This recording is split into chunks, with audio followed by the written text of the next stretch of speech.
Indian Association of Physiotherapist 60वीं National Conference के लिए आप सभी को शुभकामनाएं।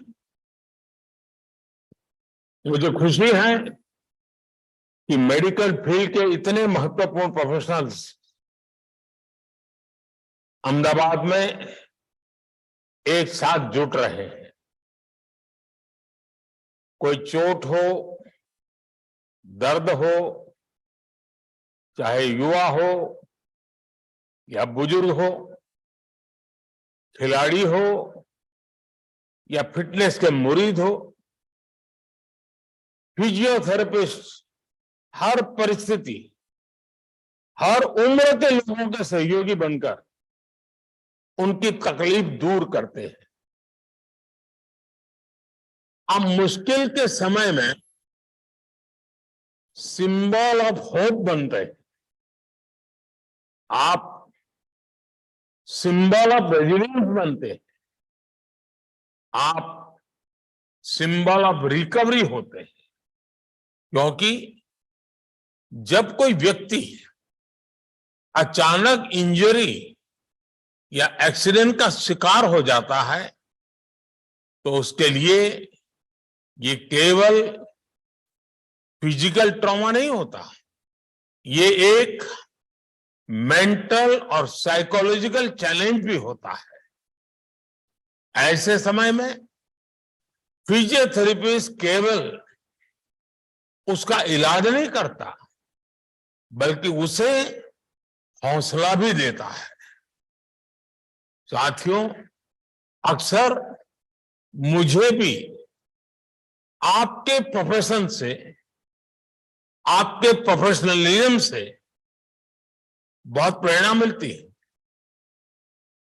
अपनी फील्ड में आपने ये जरूर सीखा होगा कि चुनौतियों से ज्यादा मजबूत आपके भीतर की ताकत होती है। प्रोत्साहन और थोड़े से एनकरेजमेंट और सपोर्ट से लोग मुश्किल से मुश्किल चुनौतियों पर भी विजय पा लेते हैं। कुछ ऐसी ही बात गवर्नेंस में भी देखने को मिलती है। हमारे देश के गरीबों को एक सपोर्ट की जरूरत थी ताकि वे अपनी रोजमर्रा की जरूरतों को पूरा कर सके।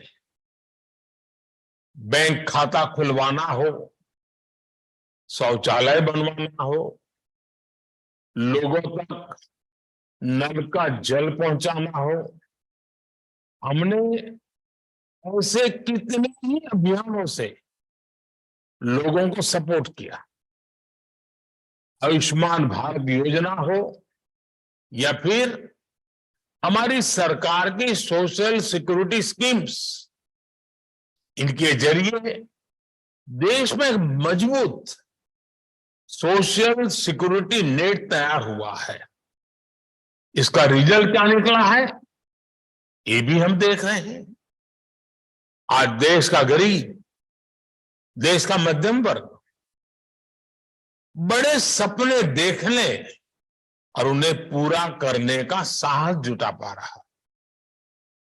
वे आज दुनिया को दिखा रहा है कि अपने सामर्थ्य से वो नई ऊंचाइयों को छूने में सक्षम है। साथियों, कहा जाता है कि सबसे अच्छा फिजियोथेरेपिस्ट वही होता है जिसकी जरूरत मरीज को बार बार महसूस ना हो।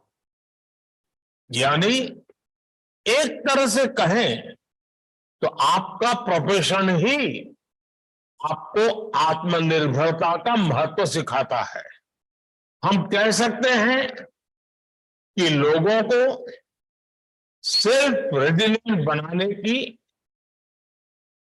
और बनाना, यही आपका गोल है।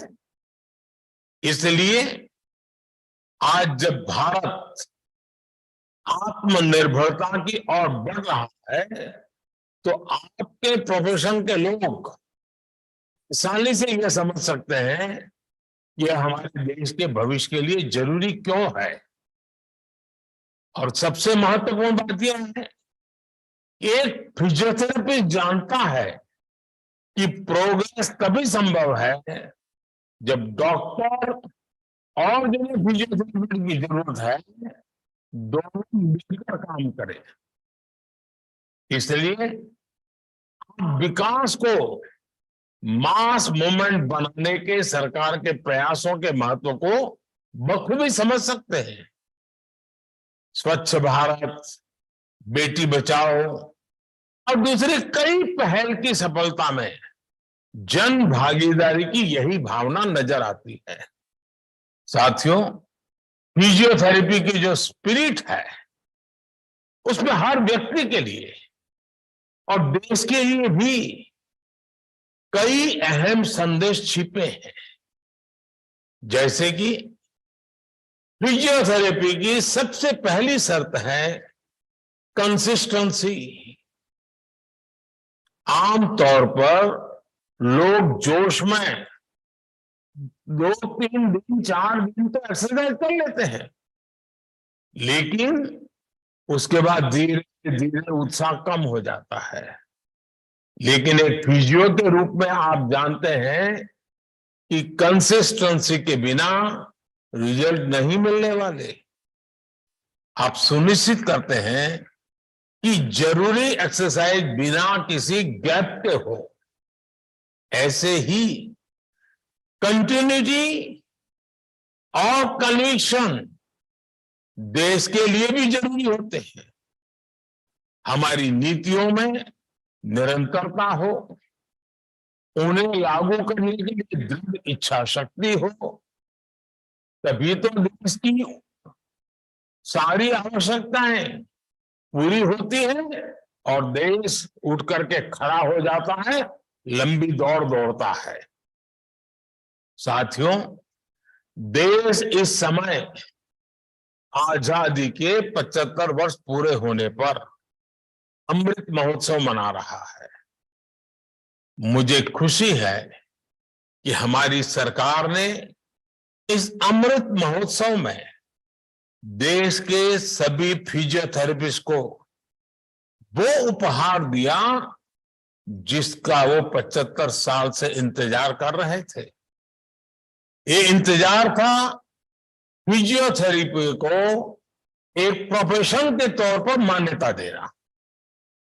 आप सभी का इंतजार हमारी सरकार ने खत्म किया।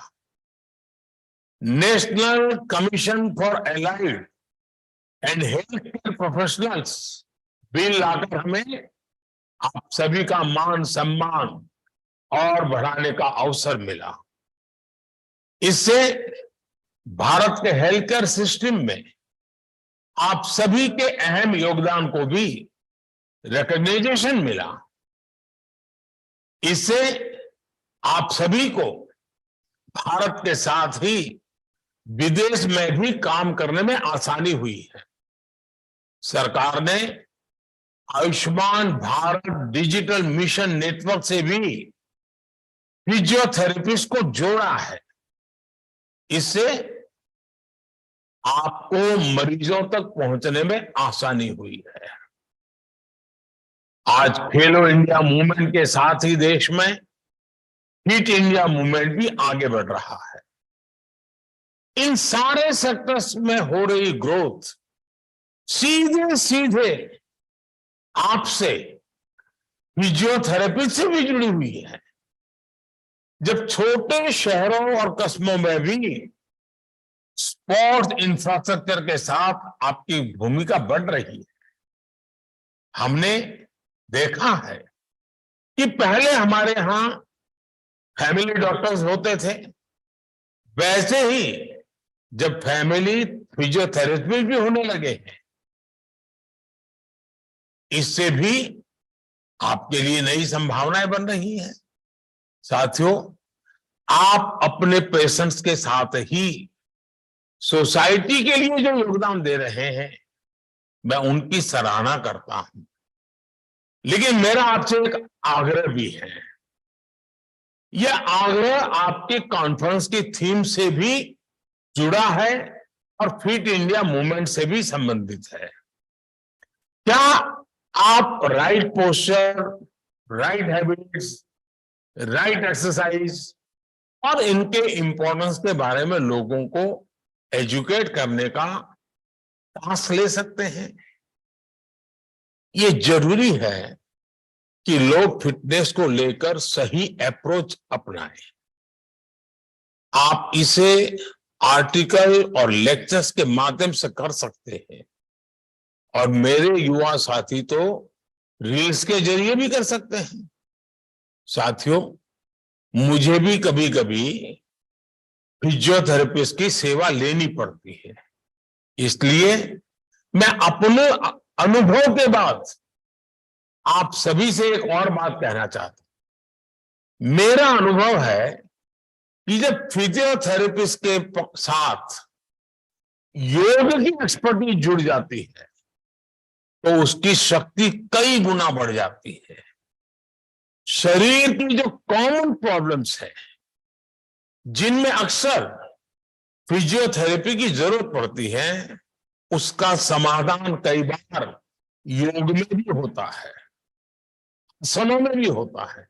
इसलिए आपको फिजियोथेरेपी के साथ साथ योग भी आता होगा तो आपकी प्रोफेशनल पावर बढ़ जाएगी। साथियों, भारत में आपकी प्रैक्टिस का एक बहुत बड़ा हिस्सा बुजुर्गों की देखभाल को समर्पित होता है। पेशेंट केयर में आपका एक्सपीरियंस और आपकी व्यवहारिक समझ बहुत मायने रखती है। मैं आपसे इन्हें अच्छी तरह से डॉक्यूमेंट करने का भी आग्रह करूंगा। आज जैसे जैसे दुनिया में बुजुर्गों की संख्या बढ़ रही है, उनकी देखभाल भी ज्यादा चैलेंजिंग और कॉस्टली होती जा रही है। आज के इस दौर में एकेडमिक पेपर्स और प्रेजेंटेशन के रूप में आपका अनुभव पूरी दुनिया के लिए बहुत ही उपयोगी साबित होने वाला है। इससे भारतीय फिजियोथेरेपिस्ट की स्किल भी सामने आएगी। साथियों, एक विषय टेलीमेडिसिन का भी है। सभी को वीडियो के द्वारा कंसल्टिंग के तौर तरीके भी डेवलप करने चाहिए। कई बार ये बहुत ज्यादा मददगार साबित होता है। जैसे अभी तुर्की में इतना बड़ा भूकंप आया है, सीरिया में भी उसका असर है। इस तरह की आपदा के बाद बहुत बड़ी संख्या में फिजियोथेरेपिस्ट की भी जरूरत होती है। ऐसी स्थिति में आप सभी मोबाइल के माध्यम से भी बहुत तरह की मदद कर सकते हैं। फिजियोथेरेपिस्ट एसोसिएशन को इस बारे में जरूर सोचना चाहिए। मुझे पूरा भरोसा है आप जैसे एक्सपर्ट्स की लीडरशिप में इंडिया फिट भी होगा और इंडिया सुपरहिट भी होगा। इसी के साथ आप सभी को एक बार फिर बहुत बहुत शुभकामनाएं। धन्यवाद।